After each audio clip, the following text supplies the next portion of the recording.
Few people know more about winning in Formula One than Toto Wolff. For the Mercedes team principal, anything other than first feels like failure. Winning lasted overnight. The feeling was gone and you were thinking about the next race. But when losing, I felt it so much as a personal downfall that it lasted for a few days. The 115 race wins, 8 Constructors' Championships and 7 Drivers' titles won under Toto's leadership so far are in the past. And so now is 2022, a season where the Silver Arrows fell short of the target. In the organization, nobody's shy to say that we've done a bad job here. There's no hiding, there's no seeking for explanation how we ended up there. I mean, all of us are saying we got this very wrong. And others got it very right. With our learnings, I think we will be back in a more potent form next year. But is it a given? Certainly not.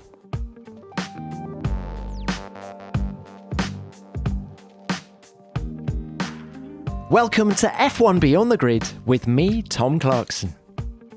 Toto always says you learn the most when you don't win. So the end of a difficult season is really the best time to be talking to him.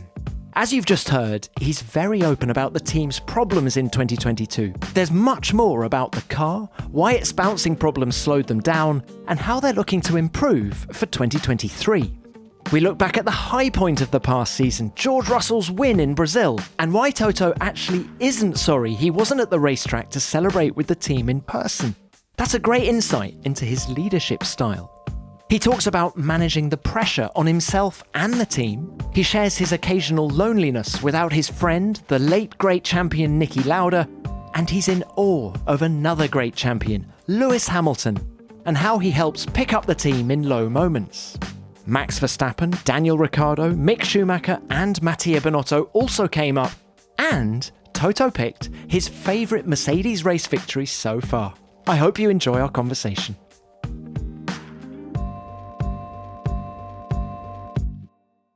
Toto, it's great to see you. Thank you for inviting me to Monaco. It's a beautiful day outside and it's snowing in parts of the UK. So I'm starting to understand the attraction of this place in winter. Yes, but we can't really see a lot because we're in an office here. The lights are on, the building opposite is high. So yeah, we are not, it's not what it seems to be. Well, it's lovely to be here. And it's great to see you, although you're sounding a bit croaky. Is that sort of post-Formula One season illness that most people get? Absolutely. Normally I would get it bang on the first day of holiday. So I'm really happy this time it happened 2 weeks early. So hopefully I can ski this time around. Well, you're looking very relaxed. Is that because it's over? 2022 is confined to the history books? No, I think I've learned over the years to compartmentalize. And although it is difficult to go through a season like this one, there's a real life outside, and there is the commercial side of things in the F1 team, the organization, which I really like to be part of. So, yeah, things are good, and an interesting challenge that waits for us. Just reflecting on the last 12 months, if we could, do you see it as your annus horribilis? In terms of performance, you can say that after 8 consecutive constructor titles coming out of the blocks and being half a second off, and I'm being rather on the optimistic side here, was certainly something you need to get used to. We talked about it these last 8 years, how we would react if that were to happen, how would we cope with losing, and inevitably we knew that one day it's gonna happen, and here we are. And I think I'm particularly proud on the team how we have recovered through the season, because it wasn't a one race blip. It wasn't that there was a clear trajectory that was going up only, but we had good races and then we fell back. And at the end, I think we're much closer to our rivals, the front-running cars, than we were at the beginning of the season. You've often spoken about the necessity of failure in order to improve. How did the reality stack up? What were the principal lessons? I absolutely believe that you have to fail and get it wrong to prosper. There is no sports team in the world that won every single championship they entered. So the learnings have been tough, because talking about it is one thing, but then seeing this phenomenon come back weekend and weekend, it really tests the organization and it tests your values. And I think we had our moments. When I look back, there was a certain degree of pressure, maybe too much, that I put on the organization at times, but it made me learn about the strengths and the weaknesses of the organization. And at the end, it comes back to the sentence, the days we lose are the days our competitors will regret, because we learn the most. And hopefully the future will be proof of that. When did you apply the most pressure? Was that at the start of the season? No, I think when it sunk in that we didn't really understand how to fix some of the car issues. And it wasn't that it was the purposing or whether it was a suspension problem. It was basically every stone you turned around had a problem. And then we went to Barcelona and we had a solid race weekend, and it looked like that we were slowly getting on top of things, and then things were getting dire again. We eventually finished the first half of the season with a very strong race, and particularly qualifying in Budapest. And then you end up 3 weeks later in Spa and you're far off the leaders, and the same in Monza. So that was at times quite difficult to manage your own expectations, because after Budapest you go into the Spa week and say, well, are we able to challenge for the front runners? And you find yourself in the midfield. But again, this is a lesson how you manage your own expectations and how to handle if you fail. Did you ever get on top of the bouncing, or did you just find a way of the car working with the bouncing? We believe that we solved the underlying problem of the bouncing, but not all of that can be done, could have been done on the 2022 car. So we believe it's going to be easier next year. We are changing some of the architecture and the layout of the car that should point us in the right direction. But as it is with these new regulations, sometimes you uncover one problem and then you realize there was another underneath. So we have to be humble and not feel a sense of entitlement that we're going to get back into this championship and win straight from the get-go. So yeah, I'm really looking forward to it.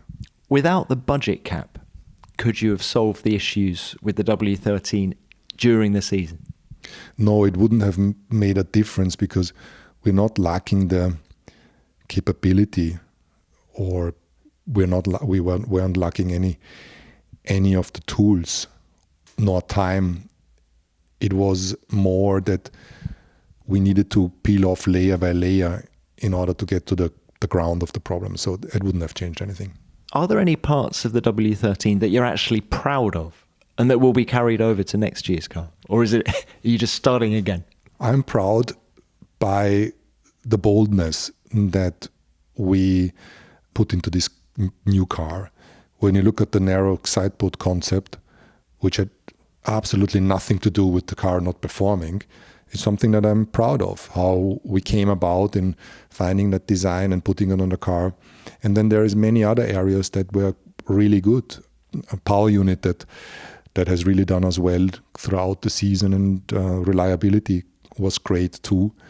And also on the chassis side, I think we had a high peak downforce. We just couldn't run the car where we would be able to generate that. Toto, you've had the most incredible journey with Mercedes, and the trajectory has been vertical for the last 8 years. How difficult has this blip been for you personally to deal with? Not difficult. I had to cope in my life with difficult situations, and that didn't even move the needle. I think the end of last year was more difficult because it wasn't our own doing, what happened at the end of the season. This year, you just have to be honest to yourself, and we got the physics wrong. It is what it is. And sometimes in Formula One, it takes time to recover. But I believe in the organization. There's not one person I doubt, nor our structure. And in that respect, it's just trying to be patient and composed. And my character is a little bit different. So I needed to adapt. But, this is purely a professional racing aspect of my doing, nothing that would, encompass my whole life. Toto, you say you have complete faith in the organization, in the people that you have.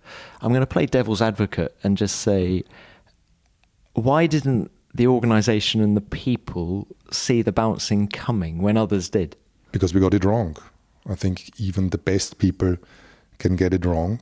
And my assumption of why a team would function, that I learned back in the Williams days, is that you have to have the right infrastructure, financial resource, good drivers, powerful engine, the right organization, and enough time to put it all together. And these ingredients would make sure that you are competitive. Now, winning can be something else, or winning a championship is a different thing. But we have all that.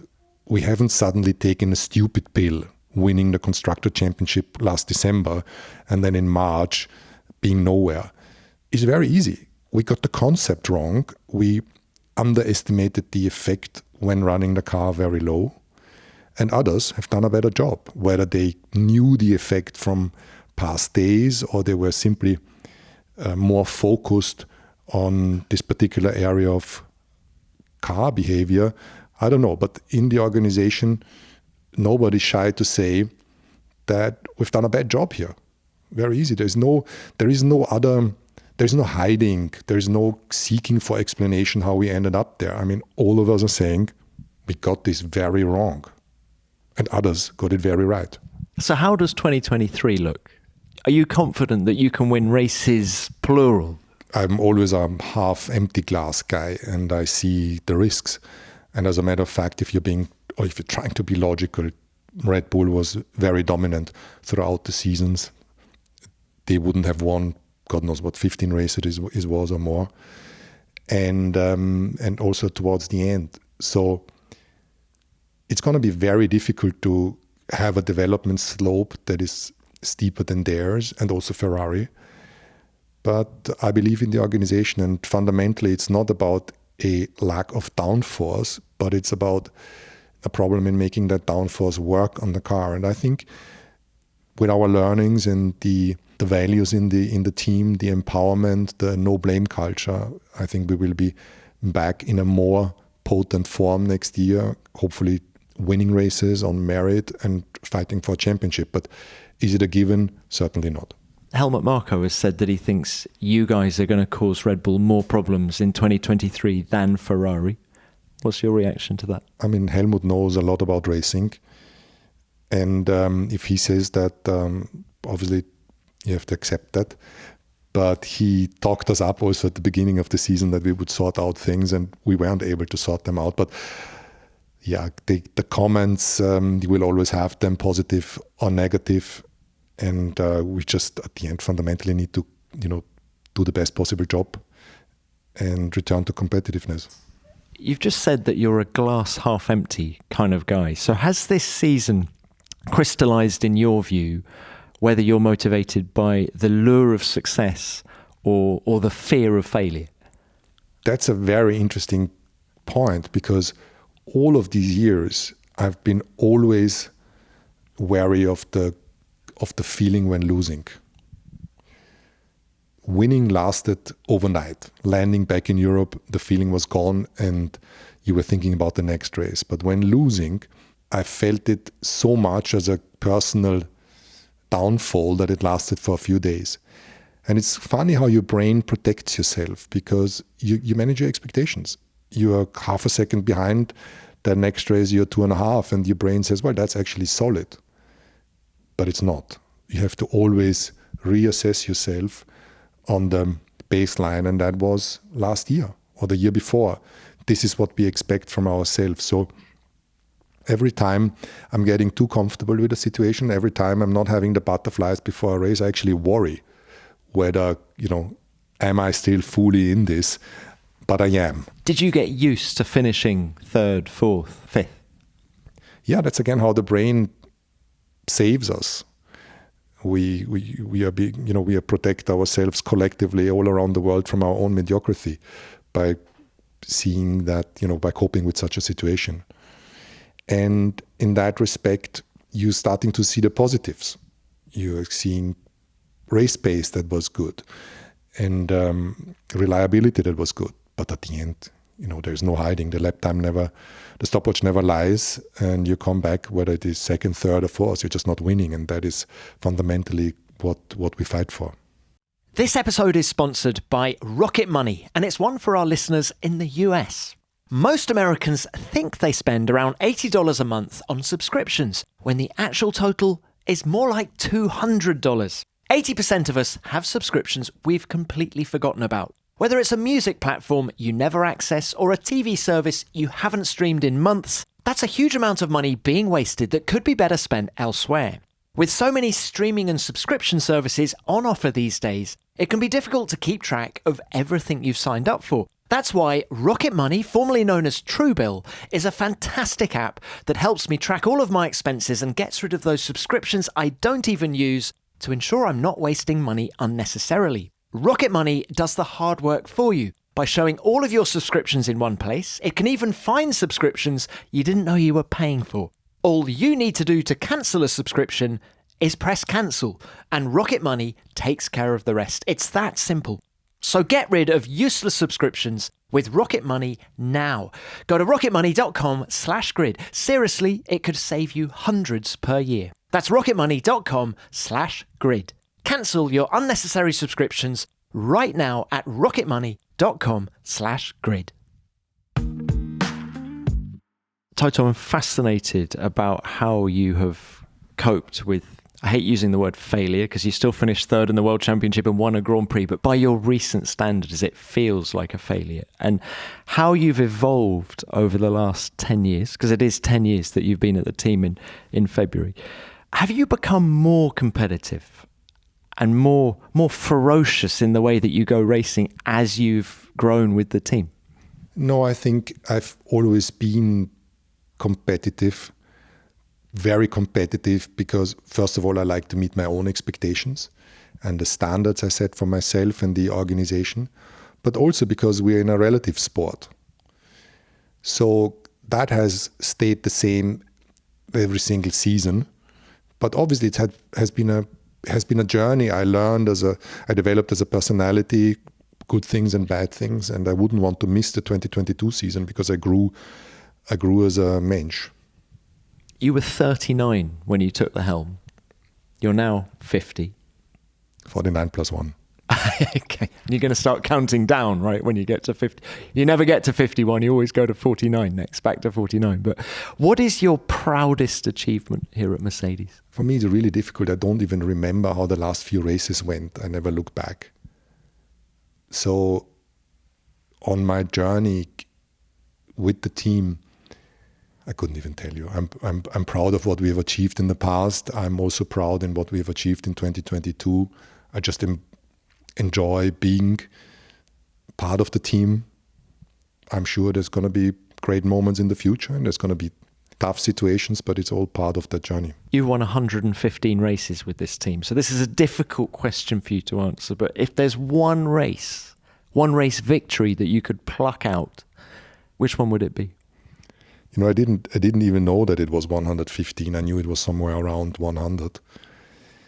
But one race, I think in 2014, there was the race in Austria, where I was still, emotionally connected to Williams.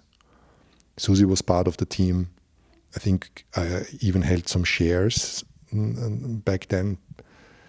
And we finished first, second, third, and fourth with Mercedes and Williams in a row as a co-owner of these two teams. And I remember driving home the same road that I used to commute when I was an instructor in the racing school on the Red Bull Ring. And there was this unbelievable feeling of it can't possibly be happening, that I'm in Formula One, I'm responsible for a team. And we just scored the first 4 positions, and that was a really happy moment. A dominant moment. Yeah, dominance only lasts for, these few hours. You collect the trophy and the wheel continues to turn. What about Niki Lauda? How much have you missed his influence this year? Foremost, I miss him as a friend. We spent so much time together, traveling to every race, every single dinner. At the race weekends, we would have together and discuss what happened during the day or family matters. And, that the friend is gone. It's like a part of my whole being in Formula One is missing. And I had to recalibrate. But there are evenings where I don't feel like meeting anybody else or going to events where I knew this would have been an evening that I would sit with Niki on a table and have a laugh. And these days are gone. So I have room service by my own. So yeah, I think about him every single day. And particularly this season also, I'm sure he would have been a great sparring partner and sounding board. But on the few occasions when he was alive that the chips were down, what was his take on that situation? He loved it. When things were too easy, he got bored. So when it got tough, this is where his determination came out. He was feeling and being right on it.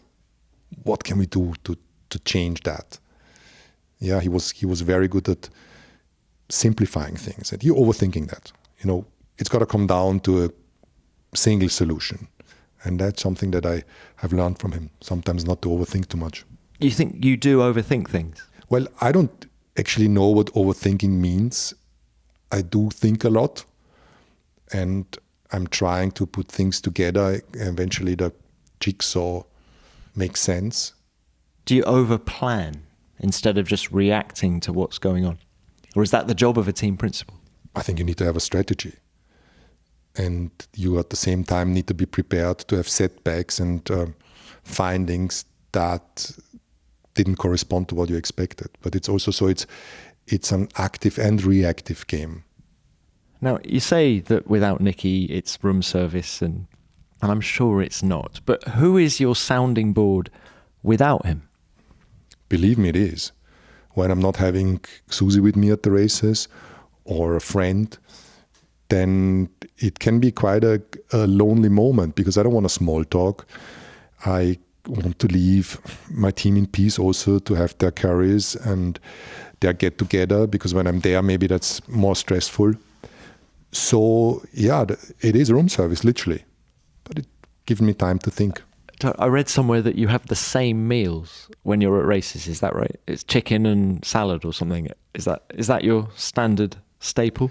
Yeah, I try to be disciplined, not to get out of my routine. And a race weekend, it's already stressful. I have a lot of obligations. I don't want to have any, adventures in terms of food. So yeah, I'm always having the same for breakfast, for lunch and dinner. But what about someone like Hans-Werner Alfrick? Is he someone you still talk about racing to? Yes, I do. And I spoke to him yesterday. I actually owe him a call today, because he's a very wise man that has created this unbelievable AMG brand, and he's still active in the various racing series. Yeah, he's a resource that I use. Now maybe, it has flipped also the other way around. I became a sensible sounding board for him. So yeah, he's a great man. What about Pep Guardiola? We saw you with him at the Abu Dhabi Grand Prix. Obviously very different sports, but are there parallels and things that you can learn from each other? Yes, we were on stage in a Q&A with invited by Puma. The two of us, we didn't know each other.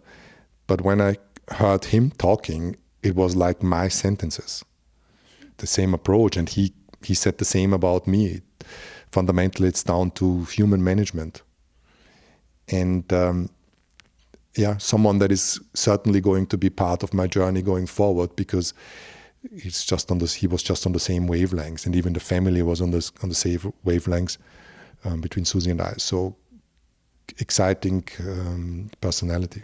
But if there's one slogan that you and Pep would share, what would that be?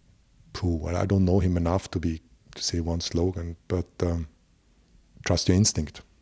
And just back to Niki, I loved the moment last week when you unveiled Lauda Drive, a lovely moment. I was wondering how you decided upon Lauda Drive and not Lauda Avenue, Lauda Way. Whose idea was Lauda Drive? I think it was Reynard Drive before, Adrian Reynard. But I'm not sure about that. I'm really bad in those things. And also when fair credit to Bradley and the marketing team to have had this idea. But at the end we had quite a laugh because Niki would have ridiculized this. What are you guys doing? Who cares anyway? And there were quite some crowds when we unveiled it, and Niki would have said, why are you not working? So it was a good way of remembering Niki, how he was. Let's talk about current drivers now. Lewis Hamilton. He has 103 wins to his name, but none since Saudi Arabia 2021. How tough has this season been for him? Extremely tough, because we have given him a tool that wasn't capable of winning. And on top of that, the drivers had a car that was unpredictable, unstable, good at times, not good at others. Not really something you can work with and develop. But as a personality, how he has gone through the season is really admirable. There were times when the team fell down because of the non-performance, and this where he picked the people up and motivated them. And that is truly management and personality traits that I have not seen with a professional sportsman before. Lewis has been here as long as you. Do you see him as part of the management now? I would say yes. Obviously, there's his involvement in developing the car and his presence in the factory. But I think on the race weekends, he has become such a senior figure, maybe a little bit like Michael was back in the day, or I think about Tom Brady in football teams, that you become more than just the player or just the driver, but you're emotionally part of the team, and he definitely is. He's not a, like we called them in the past, contractor. Drivers come, get paid, and they leave for the next better occasion, but he's been with the team now 10 years. He's a team member. Were you surprised that George Russell had the better run of results in the certainly first third of the season? I didn't really look at the results so much because we didn't race for wins. And both drivers are calibrated to put themselves in a position to win, and the car was simply not good enough. They worked together in trying to get it to a sweeter spot, and that didn't really work out. So I don't think it really mattered for them at the beginning whether one finished second and the other one third or the other way around. It's irrelevant. And in the same way, all the results through the year were irrelevant. I'm happy for George that he won his first race, and that was important after the Bahrain situation 2 years ago. But Lewis also told me about not winning a race this season as a first. Absolutely no problem with that. Plays no role. Do you feel that Abu Dhabi 2021 was still playing on his mind at the start of the year and affecting him in the cockpit? No, I don't think so. I think maybe because he's able to also go to the race weekends and concentrate on the job, Abu Dhabi 2021 is going to affect us for a long time. Or forever, maybe. But it's more these random moments where you sit down and think about these last few minutes where decisions have been made that were contradictory to the ethos of the sport. But it's not on the race weekends. You say you might be affected by Abu Dhabi forever. I was going to ask you how long it took you to move on from that race, but are you saying actually there's a part of you that is still very much living with it?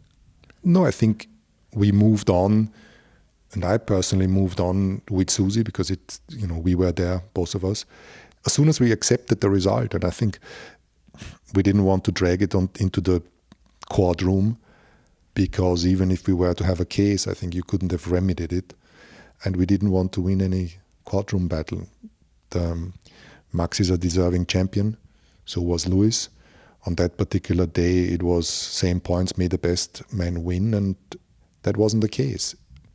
So it is sealed. The championship is sealed, it's done, and we shouldn't continue to drag on now. I'm talking with you again on a podcast, so in a way I'm guilty of. Only because I asked. You asked, yes, so we should stop it. Max is a double world champion. He's a deserving world champion. Mistakes were made. The FIA acknowledged it, and we got to move on. And it doesn't mean that those moments of thinking back will not come into my mind, because sporting fairness is extremely important, and the stopwatch never lies. But maybe on that day it did a bit. What about a couple of weeks ago? Did it feel weird being back in Abu Dhabi? Did it trigger a whole load of emotions in you?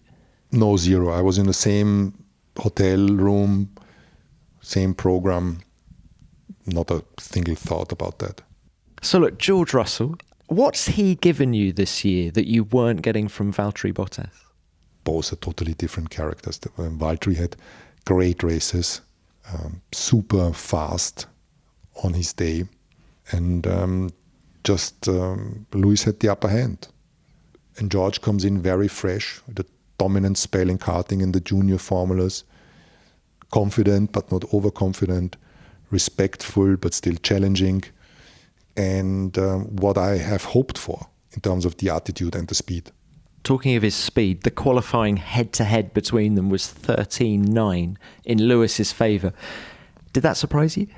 These stats are useless, because sometimes things swing by a few hundreds in one or the other direction. Race strategies favor one driver and not the other. We make mistakes in pit stops, or safety cars come out at opportune or less so. But when you're talking about qualifying, do you not think that's the purest comparison, much purer than the race, because of all the factors you've just listed? If we take out the results that were within a tenth, then maybe the score is a different one. So Lewis won the qualifying competition, George won the points competition. Zero relevance. The car is not good enough to win regularly and challenge for championship, and this is what matters. What's been George's biggest achievement this year? He won his first Formula One race in Brazil, and he won it by being really strong all weekend. George Russell, you are a Formula One race winner. Woo! Come on, team! 1-2, unbelievable! Time! This is just the beginning, guys. This is just the beginning. Woo! I knew we could do this. I knew it.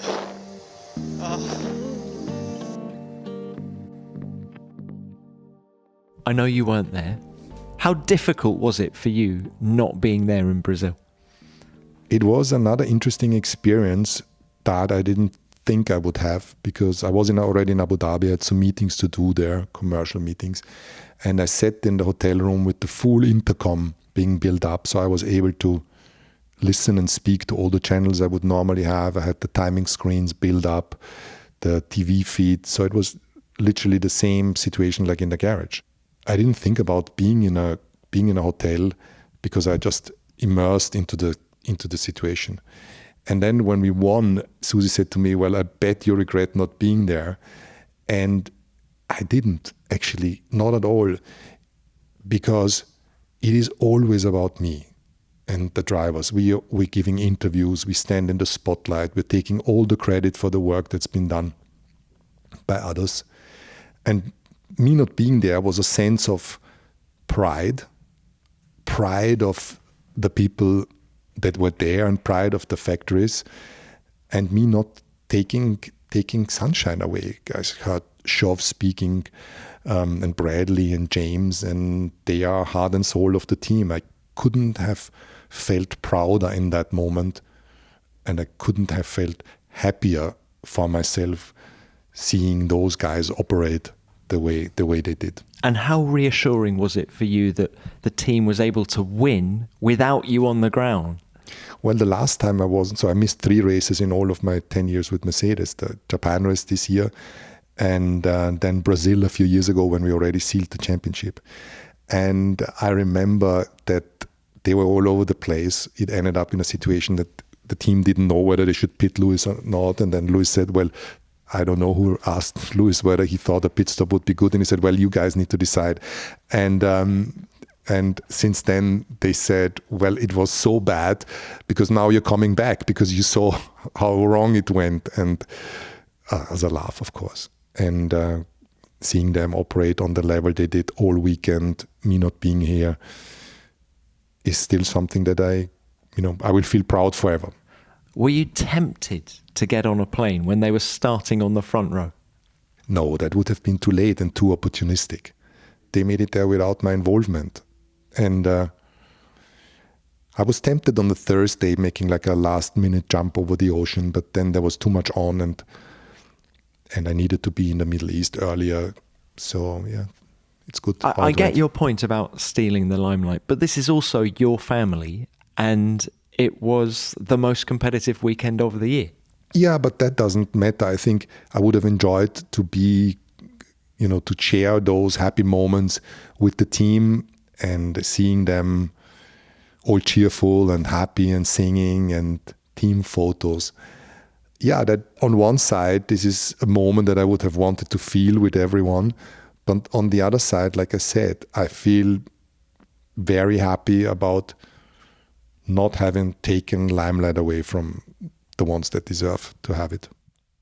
We've seen some major changes on the grid in 2022, including some exciting new hires for the 23 season. Now, every team knows that in order to achieve your goals, you need to have the best teammates by your side, and that can come with some difficult decisions. And that's especially relevant if you're a small business owner too.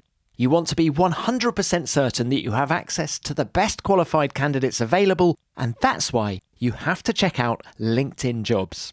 LinkedIn Jobs helps you find the right people for your team faster and for free in just a few easy steps. All you need to do is create your free job post online and make sure you use their inbuilt tools like screening questions to ensure you're targeting the best people with the required skills and qualifications for the role to help you quickly prioritize who you want to interview and hire. Once you've created your post, make sure you add the purple hiring hashtag frame to your own LinkedIn profile to let your network know that you're hiring so they can help spread the word. When hiring is made simple like this, it's clear to me why small businesses rate LinkedIn Jobs number 1 in delivering quality hires versus leading competitors. LinkedIn Jobs helps you find the qualified candidates you want to talk to faster. Post your job for free at linkedin.com/grid. That's linkedin.com/grid to post your job for free. Terms and conditions apply. Toto, maximum points that weekend in Brazil. Did you feel with one race to go that you could catch and beat Ferrari? Well, you have these cycles, and I think Ferrari had a pretty bad spell the races before that, and we were catching up. And on one hand, I didn't care about finishing second or third. I care about next year. So you have more wind tunnel allocation. But we are competitive animals, and it plays a role on the bonuses that are paid to the organization, and everybody deserves to be in a good financial place. So at the end, P2 is what we pushed for, and we didn't achieve it. Well, look, while on the subject of Ferrari, can I just ask for your reaction to the news that Mattia Binotto is no longer going to be there? I think Mattia and I had our moments. It's no secret over these many years. But in a way, we consolidated that in 2022. We were in a much, much better place. But it was always clear that he was under tremendous pressure. Being a team principal at Ferrari, you better have a good contract for your exit. And now probably the unavoidable happened, but he held on to it longer than I thought. Do you think there is more pressure at Ferrari than anywhere else, even than what you have to go through? Absolutely. You're representing Ferrari, you're representing the whole country. And they write you up, they write you down, but with brutality. So yeah, certainly team principal of Ferrari is probably, as an Italian, even more. Because as a foreigner, you just don't read the news. But as an Italian, clearly you're in the firing line. So imagine you're John Elkann for a minute, Toto. Who would you replace Mattia with? Very difficult to judge, because what I said before is there must be Italian managerial talent, even in other industries that have power and intelligence, to manage such a team. And kind of never someone resurfaced, which I don't understand until today. I haven't been headhunting and I'm not in John's shoes, but it's the most exciting job in Italy, I would say. Do you think you need prior knowledge of Formula One? I believe that we are specialists and you need to understand motor racing, maybe more than just only Formula One. But it's such a niche where the sport, the regulations, the governing body, the commercial rights holder, the competitors, all of us are basically locked in this paddock cage. You need to be politically astute. So it's a very niche specialist environment. And the more you know about the sport, the better it is. But you don't want to be a one-trick pony either. And you can be a good racing manager and not understand about anything that's going on, commercially or outside in the world. Would the 2012 Toto Wolff, prior to you getting involved with Mercedes, would he have been interested in that job? Well, everybody says he wouldn't have been interested in being team principal of Ferrari, just simply doesn't tell the truth. I had to pinch myself until today that Daimler gave me the opportunity of becoming managing partner and co-shareholder. It's something that I feel tremendously proud. But equally, if Ferrari would have come around the corner, miraculously offered me such a position, it would have been the same. You're fluent in Italian, aren't you? Well, Italians are saying I'm good in Italian because they want to be, they want to make me happy, but I'm not sure you could call it fluent. And final question on Mattia is, he's obviously looking for a job in due course. I don't know how long a time that'll be, but could we ever see him with his technical prowess getting a job with you or at HPP, or will that never happen? No, I think there was too much porcelain broken between us over the last few years that this would be possible. With the other teams, I can't say. There's certainly Mattia understands Formula One inside out. And maybe he finds a role in another team. Audi, maybe. Well, there's many out there that could be targets. Now, look, while we're talking jobs, with Nick de Vries heading to Alpha Tauri next year, how seriously did you consider taking Daniel Ricciardo as your third driver next year? Well, first of all, I'm happy for Nick that he's found a race seat because he deserves it. He was such a strong contributor in Mercedes' racing history, winning the World Championship in Formula E. It was a no-brainer to let him go. And as for Daniel, I mean, everybody knows what you have on Daniel. He's a great personality. I still believe that he's a great racing driver. Whatever happened in McLaren is quite difficult to understand, but you don't unlearn how to drive. That remains a mystery. But we spoke to him about options, but it never went to a point that we said, okay, let's seriously consider going that way. He said on the show last week that he was suffering from burnout. Do you ever feel in danger of that? I didn't know that he said that, but absolutely yes. Burnout is just a name for a mental health issue. Whether this is anxiety, depression, or just being totally depleted of your emotional or physical or mental power. And that can happen. And of course, it's going to affect your driving and your professional life as it will your private life. But he also seemed quite excited about taking a sabbatical, taking some time away. I think he's going to go and ride a motorbike across America, do Route 66 and fun things like that. When you hear of someone doing something like that, is there a little bit of you that's jealous? Is there stuff on your bucket list that you've been unable to do because you're just so busy? No, I'm trying to really live my life to the fullest. And it's Susie's birthday tomorrow on the 6th. I said, what do you want to do as a special celebration? And she said, well, I think we're doing it every day and we're happy every day. And she's right. So I'm trying, wake up with the mindset of let's do the most out of out of the day, but not always possible. Sometimes you're just not happy. But as a matter of fact, there is no such thing as a bucket list. There's lots of things to dream of, but at the moment, what I do, how we live, is what I really enjoy. So, with no Nick de Vries, no Daniel Ricciardo, who is the man most likely to fulfill that third driver role for you? Me? Well, it's funny you should say that. I think you've been doing more driving in recent years than you did when you first came into Formula One. Is that right? Yeah, more fun driving. George Russell actually was talking on this podcast about he did some ice driving with you in Austria. And I think it was last winter. And he said that, I said, who was quickest? He said, well, I was quickest, but Toto reckons that I was cutting the corners. Is that right? Well, I think he was quickest just.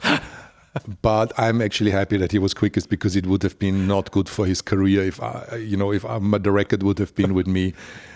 No, but in all seriousness, obviously, I'm not racing anymore because I had an ambition. And if you do what you do, you're not well prepared. But we do occasionally fool around the track with Lewis and George, or we did it with Valtteri in AMG cars or little race cars or on ice. And the competitive in me then comes up. But they are racing drivers. I'm an entrepreneur, and obviously it wouldn't be right if I beat them. So you're not going to be the third driver. What about Mick Schumacher? Everyone seems to be associating him with the team. And I think you've actually said that it would be a good fit. I don't want to put words into your mouth, but I think you've certainly implied that. I really like Mick, and I like the family, how they have raised their kids with this unbelievably famous name. And I think he deserves a chance. He won the junior series, and that is not easy. And things can go against you in your first years in Formula One, and then he was under pressure to deliver, and that doesn't help. And Formula One is brutal. So maybe, in a way, having a year off as a third driver, similar to what Daniel does, can be good to reassess yourself and bring yourself better in a better place, and then hopefully find a seat again. Has he impressed you this year in Haas? He always impressed me from his personality. The first time I met him, which was in his first year in Formula 3 in Hockenheim, she's just a good person. And won F3, won F2, and as I said before, that can't come out of nowhere. For listeners who don't know, were you close to Michael Schumacher? It was interesting. The answer is no. But when I entered Formula One with the more active role in Williams in 2012, I met him. And then I took the role in 2013 and became a shareholder of Mercedes. And throughout that year, I was lucky enough to spend time with him. And that clicked. But obviously we weren't given the time. And in terms of character, is Mick a chip off the old block? Well, obviously everyone is different, and I wouldn't do Mick nor Michael any justice by, commenting here on their characters. Certainly Mick is, like I said before, he's an intelligent young man that can drive. Toto, just a couple of other things. Formula One is in rude health at the moment, but when you look at the big picture, what do you see as the sport's biggest threats, if there are any? We're having a macro threat at the moment. We're seeing that the world is burning in many places, and that will already has consequences in the economic world as well. That matters less than the real impact, but we're gonna see some ramification in Formula One. So we must never be too confident that just because the sport is very popular at that stage, that the trajectory is always gonna be steep upwards. But people want to be entertained. We're putting on a great show, and as long as we're doing our part of the job, Formula One has relevance. And do you think the new rules have done what was asked of them? Yeah, I like the looks of the cars, and the racing seems to be better. So let's give it time. With the wind tunnel allocation and the budget cap, we should see more teams becoming competitive, hopefully fighting for podiums and wins in a few years, and this is what will make the sport more exciting. What's on your job list at the start of 2023? I mean, are you going to start thinking about Lewis's new contract then? Are you confident that he's going to re-sign? Well, the job list is pretty long in what's needed to be done, but certainly Lewis's contract is one of the topics that we will tackle over the winter, but there is no firm deadline. Are you confident that he'll stay? Absolutely. I mean, Lewis is part of the team and the team is part of Lewis. No reason to not continue. And do you see a season like the one you've just had, has that made him even hungrier to get back to the front? Or is that not possible with him because he's such a formidable competitor at the best of times? I think one of his strengths is that he's always hungry. He's always eager. He is a great sportsman, but he's also someone that's extremely driven and determined. Well, Toto, it's been brilliant to catch up. Thank you very much for your time. Great to come to Monaco. Enjoy the off-season. Do you even get an off-season? No, there is no more such thing as off-season because you're coming back from the racing and you just work along. And now these 2 weeks, or 3 weeks after the last race, I actually enjoy because I spend more time in the office with the people that are doing all the hard work in Brackley and also in Brixworth. So no, it stops before Christmas. All right, well, have a good break, however short that is, and good luck next year. Thank you, Tom.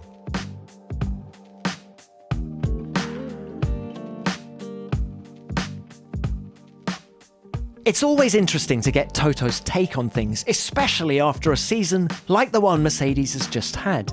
And it's typical of him to have such a balanced, objective view on everything that's happened.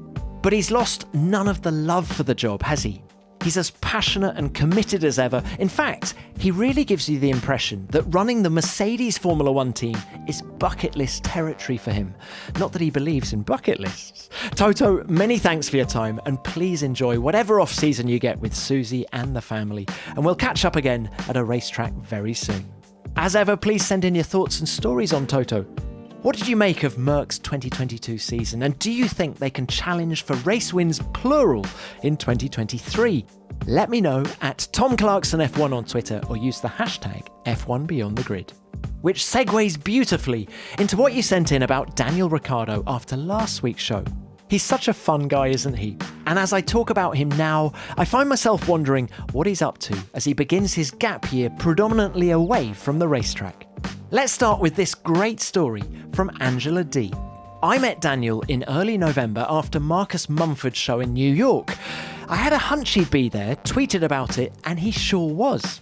I called out to him and said I was a McLaren fan. He waved back and came over for a photo. Because I was shaking with excitement, it came out blurry. And after the crowd helped me chant his name, he generously came back for a retake. Everyone cheered. What a great guy. I want to thank him for his kindness and for giving me a moment I'll cherish forever. I love that story, Angela. And let's go next to Shakira. Not that one, surely. I had a good laugh during the Is Eating Gold Good For You bit. DR is the driver who got me interested in F1, and it was a joy to hear from him. I'm from Iowa, and if he needs any road trip tips for the Midwest, I'm happy to help. I'll let you know if he gets in touch, Shakira. But having now seen his planned route, I think he's going pretty much all over the USA. And finally, let's go to Chasmeister Racing. It sounded like you both had a good laugh. I'm glad Daniel is keeping his foot in the door with Red Bull because I trust Christian and Helmut in helping him find a seat in 2024. I know Daniel still has it because you don't forget how to race quick overnight. I think that's a thought held by much of the F1 paddock, Chasmeister, including Toto Wolff. Now look, thank you to everyone who wrote in. We read all of your messages, even if I don't have time to read yours out here. Well, that's pretty much it for this episode, but if you're looking for something else to listen to, how about our interview with Toto's chief rival, Red Bull's Christian Horner, or the outgoing Ferrari team principal, Mattia Binotto? Toto also comes up in our recent episodes with Daniel Ricciardo and George Russell. Tap the links in the episode description to find those interviews. And thanks so much for your ratings and reviews. Do leave one if you haven't already. And of course, thank you for listening. F1 Beyond the Grid is produced by F1 and Audioboom Studios. Until next time, keep it flat out.